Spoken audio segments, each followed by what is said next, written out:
How's it going, YouTube? I got a first for the channel. I got a Freetiger knife.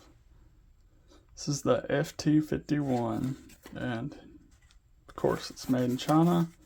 Check out the box while we're here. Not a whole lot going on. Got a little bag,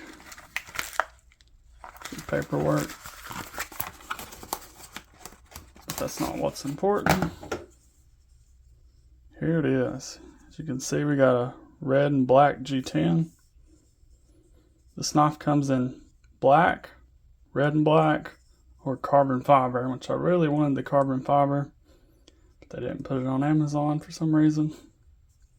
It's a flipper tab knife. There you go, got a very unique blade shape. We call this a harpoon. You got 3.54 inches of K110 steel. I'd call this saber grind, maybe. It's a satin finish. Did I say K110? Which is basically D2, but made by Bowler.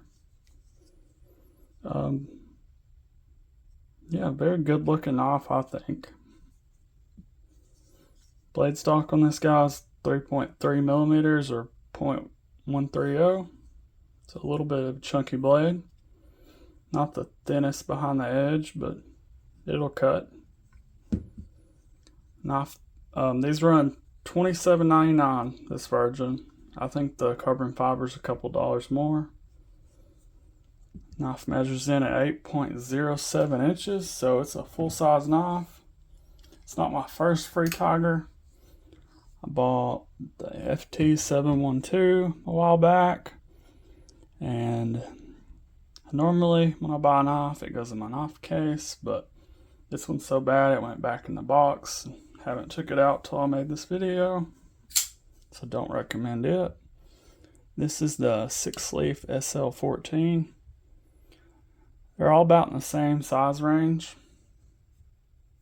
The reason for this one being bad is the lock bar destroys your finger, and the steel's really soft. Let's compare it to a couple others.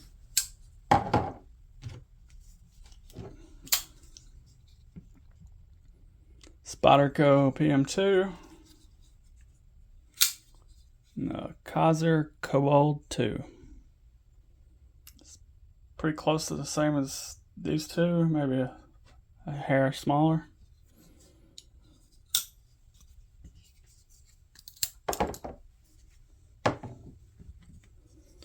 Not a whole lot of liner lock access. You see there's no cutout. They do have it chamfered a little bit, but it's not the easiest to disengage.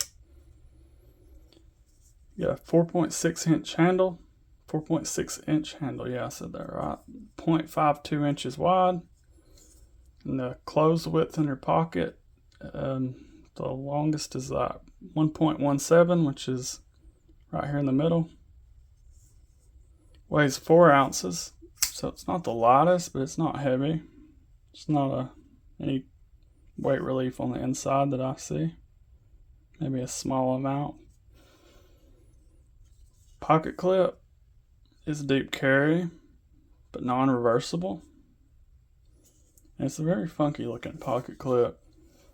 It looks uncomfortable from the way it sticks up. I will say it's not the most comfortable, but it's not as bad as it looks.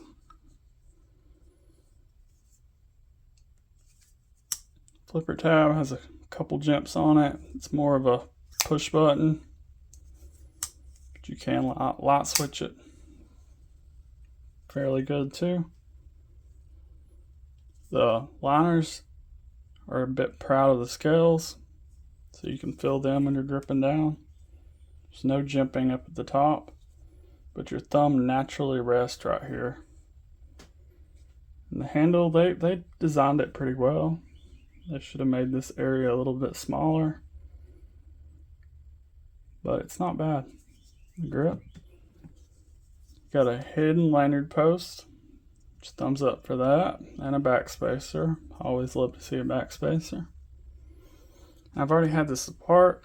I will say I was surprised to see that it's actually on ceramic bearings. There's no plastic in there either, which is surprising. You don't have a captive pivot, so you got to use 2 screwdrivers when you're taking it apart. Body screws are T6s.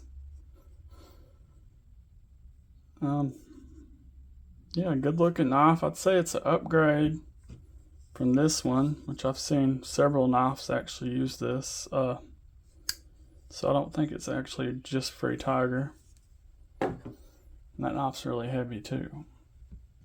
Let's go over my dislikes, which I do have quite a few. For one, they could have moved the plunge back a little bit, because they have a spot, plenty of room right here where there should be a good sharpening tool, but the plunge ends pretty much at the edge.